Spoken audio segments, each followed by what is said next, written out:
Hello दोस्तों, मैं हूं आपका जेड फैक्ट भाई और आपका ये जेड फैक्ट भाई फिर से एक नया अपडेट लेके आया। जैसे दोस्तों आपको पता होगा कि मणिपुर में हाल ही में घटना हुई थी और वो घटना इतनी ज़्यादा खतरनाक और दिल दहला देने वाली थी कि जिसे देखकर हर भारतीयों के खून उबलने लगा और शर्म के मारे उनका सर नीचे हो गया और साथ ही हम सभी आदिवासियों का सर भी नीचे हो गया और ऐसे लग रहा था कि जैसे हमारी नाक ही कट गई हो। जैसे दोस्तों आपको पता होगा कि हाल ही में मणिपुर की घटना इतनी ज़्यादा खतरनाक थी कि जहाँ पर हमारे कई सारे आदिवासी लोग मारे गए और फिर भी वहाँ की सरकार चुप रही। वैसे दोस्तों आपको पता होगा कि मणिपुर में बीजेपी सरकार है और बीजेपी सरकार जो कि अभी एक्टिव है, अभी हाल ही में बीजेपी सरकार ही चल रही है, फिर भी वहाँ पर इतना ज़्यादा हो गया, लोगों की मौत हो गई, लोगों के गले काट दिए, लोगों के घर जला दिए। उसके बावजूद भी वहाँ की सरकार चुप रही। जो लोग मर रहे थे उसे मरने दिया, जो लोग मार रहे थे उन्हें मारने दिया, जो लोग तड़प रहे थे उन्हें तड़पना दिया।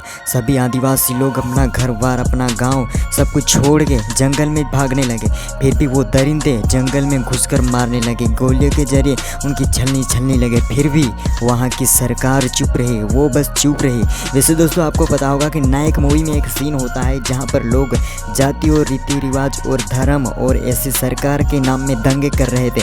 वो पुलिस वालों ने कुछ सरकार को फ़ोन किया कि यहाँ पर कहीं ज़्यादा दंगे फसाद हो रहे हैं, आप बस हमें आदेश दे दीजिए ये सब रोकने के लिए। उसके बावजूद भी उस अमरीश पुरी ने यानी उस सरकार ने क्या जवाब दिया, जो लोग मर रहे हैं उन्हें मरने दो, ये लोग झगड़ेंगे थक जाएंगे, जो मरना होंगे वो मर जाएंगे, उसके बाद सब कुछ शांत हो जाएगा।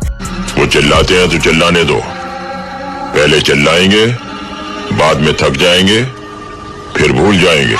तो दोस्तों कुछ ऐसा ही मणिपुर में भी हुआ। जो लोग मर रहे थे वो मर रहे थे, जो लोग मार रहे थे वो मार रहे थे, जो लोग तड़प रहे थे वो तड़प रहे थे और यहाँ तक जो हॉस्पिटल में जाने के लिए एम्बुलेंस होती वो लोगों को लेने के लिए आती थी, फिलहाल उन्हें भी जला दिया जाता था, उस एम्बुलेंस को भी जला के राख कर दिया जाता था, लेकिन वहाँ की सरकार चुप रही। मेरे दोस्त लोग कहते हैं कि सरकार सो रही है, लेकिन आपको मैं बता दूँ सरकार के साथ ना हम लोग भी सो रहे हैं। इतना सब कुछ होने के बावजूद भी ना हम लोग चुप हैं। इसलिए मेरे दोस्त हम लोगों को जागना पड़ेगा, सभी लोगों को एक होना पड़ेगा, आदिवासियों की पावर दिखानी पड़ेगी।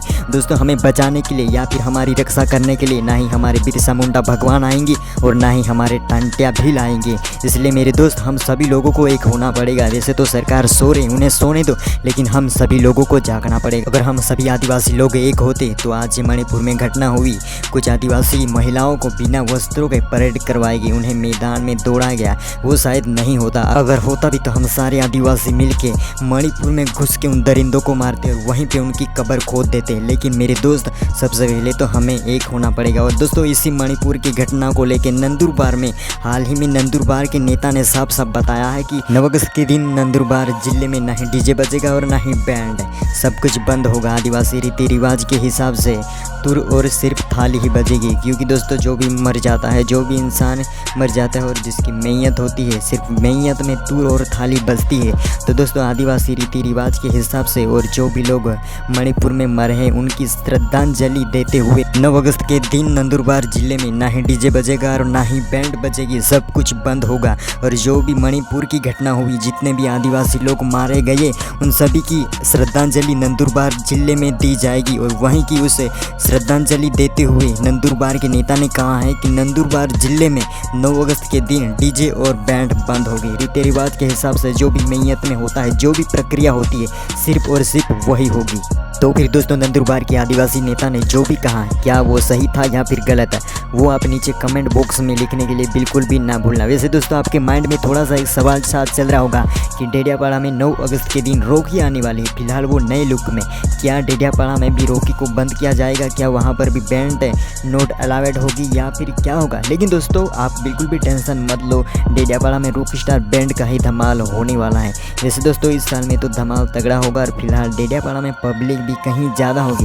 फिलहाल नंदुरबार में डीजे और बैंड बंद रहेगा, उसके वजह से नंदुरबार की पूरी पब्लिक जो रहेगी वो फिलहाल डेडियापाड़ा में ही आएगी रॉक स्टार बैंड का नया लुक देखने के लिए। और दोस्तों मणिपुर में जो भी घटना हुई वो कहीं ज़्यादा दिल दहला देने वाली थी और इतनी ज़्यादा दिल दहला देने वाली थी कि जिसे देखकर पूरा आदिवासी संसार दुखी है। लेकिन दोस्तों एक तरफ देखा जाए तो 9 अगस्त जो कि साल में एक ही बार आता है, जिस तरह हम दिवाली और होली को धूमधाम से मनाते हैं, कुछ उसी तरह इस त्यौहार को भी हमें धूमधाम मनाना चाहिए, इंजॉय करना चाहिए और साथ ही हमारे बिरसा मुंडा भगवान और टांटिया भील को भी धूमधाम से पूजना चाहिए। तो वैसे दोस्तों आपको क्या लगता है कि 9 अगस्त के दिन डेडियापाड़ा में बैंड और डीजे होना चाहिए या फिर नहीं? क्या आपको क्या लगता है डेडियापाड़ा में क्या धमाल होना चाहिए या फिर नहीं? वैसे आपको क्या लगता है? सब कुछ कमेंट बॉक्स में आप डिटेल में लिख दीजिए। जय हिंद, जय आदिवासी।